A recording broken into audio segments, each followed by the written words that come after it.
Olá amigos investidores, estamos de volta para mais um vídeo e no vídeo de hoje a gente vai falar sobre o Fiagro Vigia da Valora. E dê uma lidinha aqui que é importante. Vamos lá começar então. E vamos começar com uma boa notícia. Sim, meus amigos, uma boa notícia. Por incrível que pareça, e vocês viram aí a thumb do vídeo que tá dizendo assim: calote concluído com sucesso, né? Exatamente porque agora temos a prova que o calote está pleno. O calote da Languiru está pleno, 100% funcional, 100% de calote da Languiru. A boa notícia é essa aqui, que a Languiru acabou de vender para a JBS, né? Aquele grande grupo que opera no setor de proteína animal, comprou a unidade de suínos da Languiru por 80 milhões. Aí disse, agora salvou.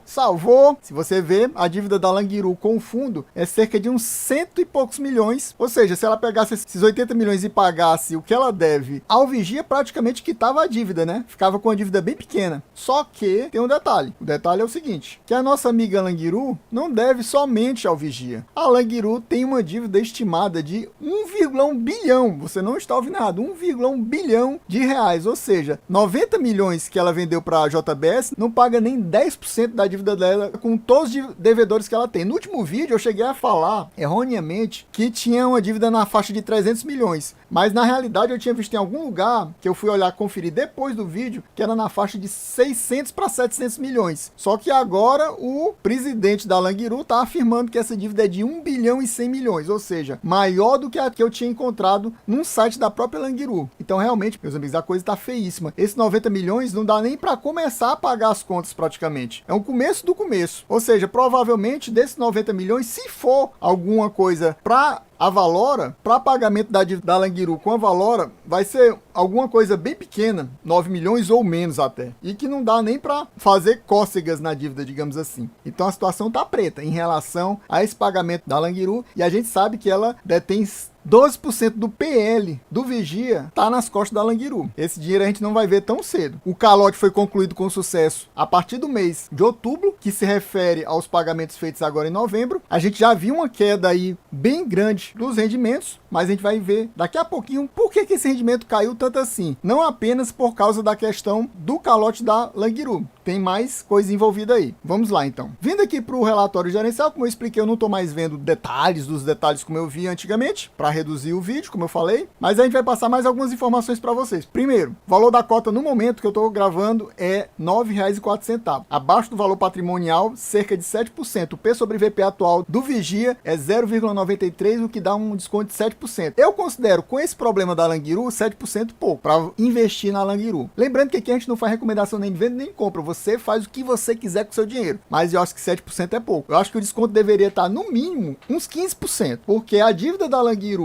com o fundo é 12%. Então 12 seria o mínimo do mínimo. Mas para ter uma vantagem interessante para a gente comprar, deveria ser uns 15% de desconto. Mas o pessoal que é cotista não está deixando a cota cair, né? Até porque depois que o calote foi confirmado, mas não concluído, digamos assim, cerca de 2 meses atrás, chegou a cair para R$ 8,80. Mas depois se recuperou e agora está R$ 9,04. Era para estar uns 8,50 por aí, eu acho. Para compensar comprar ela com esse problema aí que a gente vai ver que agora vai ter a redução mês a mês garantida. Não sei por quanto tempo. Pode ser 1 ano, pode ser 2 anos ou pode ser até mais tempo. Então, realmente deveria estar com desconto maior. Por tudo isso, a gente vê o seguinte. O P sobre VP dela, em termos de desconto, considerando os pares dela, ela é a quarta mais barata. Eu acho que ela deveria estar mais barata. Não colocação até melhor. Era para estar na primeira mais barata. Mas não, ela tem 3 mais barata do que era em termos de fiagros que eu falo. Em termos de dividend yield, ela só está perdendo pro EGAF. O EGAF está com um dividend yield acima de 18% ao ano, que é mais de 18%. A Languiru está 17,68%, mas lembrando que quanto menor tá a cota do fundo, maior o dividend yield. Eles são inversamente proporcionais. Então, essa queda dela, em termos de valor de cota, eleva o yield dela. Se ela tivesse mais valorizada, esse yield estaria menor. Então, tem esse detalhe também. Nesse mês agora, que a gente está recebendo, que se refere a esse relatório aqui de outubro, ela pagou apenas 10 centavos. E o yield do mês foi de apenas 1,01%. 0,07%. Eu acho que o mais baixo da história do Vigia. O mais baixo da história. Eu acho que ele nunca pagou tão pouco.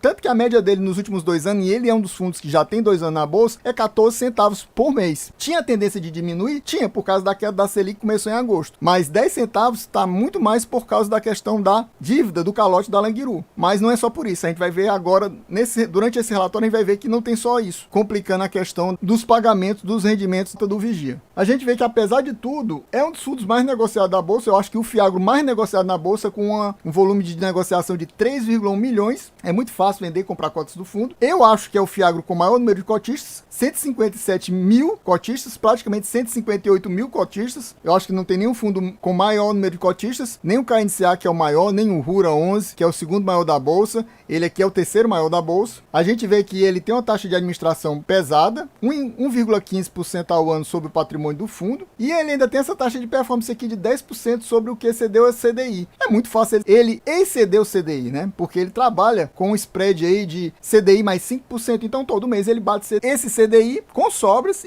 ou seja, todo mês ele está cobrando taxa de performance. Aqui está, na primeira página, falando sobre essa conclusão do calote. Olha aqui, conforme apontado pela securitizadora emissora do CRAs, pela ausência de recursos, ou seja, pela falta de dinheiro suficientes nos respectivos patrimônios separados, as parcelas de juros e de amortização do mês de outubro dos CRAs da Languiru número 1, número 2 e número 3 não foram pagas, foram inadimplidas. No mês passado, ele já tinha mostrado no relatório que não estava pagando amortização. Uma das parcelas não conseguiu pagar 100%, mas chegou a pagar acho que 85%, e as outras duas foram pagas. Os juros. Mas uma tinha secado a fonte, aí as outras duas parece que conseguiu pagar, e nesse mês secou geral. Eu até pensei que fosse pagar pelo menos parte de duas dessas CRAs, mas nem isso, foi pago zero. Então, o calote foi concluído com sucesso, como eu tinha falado para vocês na thumbnail. Então, agora ela tá pagando nada, né? São 12% de rendimento a menos no fundo, até se resolver isso aí. Essa situação não tem nem previsão de se resolver, mesmo com essa questão dela ter vendido parte das operações dela para JBS. Como eu falei, a dívida dela é muito grande e 90 milhões não dá nem para começar a pagar as contas direito. Aí ele fala aquele bem blá blá blá que ele vem falando todo relatório. Isso aqui a gente já tá cansado, é Ctrl+C, Ctrl+V que ela coloca todo o mês. Aqui vamos para a DRE. É interessante prestar atenção nessa DRE, né? Aqui é uma DRE dos últimos 3 meses, agosto, setembro, outubro. A gente vê que as receitas foram caindo a partir de agosto, ali ó, setembro e outubro. Caiu de agosto 14 milhões e meio para 11.700 e 11.500. Você vê que não teve uma queda muito grande, mesmo com essa queda nos pagamentos da Languiru, de setembro para outubro. Você vê que tem uma diferença aqui e não caiu muito. Por quê? Porque no mês de setembro tem menos dias úteis e no mês de outubro mais dias úteis. Isso aqui afeta o pagamento dos rendimentos por causa do CDI. Então outubro acabou tendo mais dias úteis e com isso os rendimentos foram maiores. Mas você vê que teve uma queda mesmo assim. Por quê? Por causa da Languiru, que não pagou tudo. Mas a gente fica sem ter uma noção exatamente de quanto é a dívida da Languiru, né? A gente vê que a receita total, isso aqui é de pagamento de juros, viu, pessoal? 13 milhões e 900 em agosto. Agosto deveria a gente comparar com outubro, né? 10 milhões e 700, ou seja, teve uma queda de 3 milhões. 3 milhões não era para ser a queda, né? Considerando que a Languiru é 12% do patrimônio, seria cerca de 1 milhão e 700 a menos. Era para ter dado uns 12 milhões por aí, aproximadamente. E deu 10.729. Teve uma queda maior ainda, mas só que temos que ver que em agosto, esse aqui é os rendimentos recebidos em agosto que não tinham sido afetados com a queda da Selic, daquele meio ponto percentual. Aqui já foi caindo a Selic provavelmente de 1 ponto percentual, o meio ponto percentual de agosto e o meio ponto percentual de setembro. Então aqui caiu 1 ponto percentual. Então aqui teve o problema da Languiru e teve essa queda de 1 ponto percentual na Selic que afetou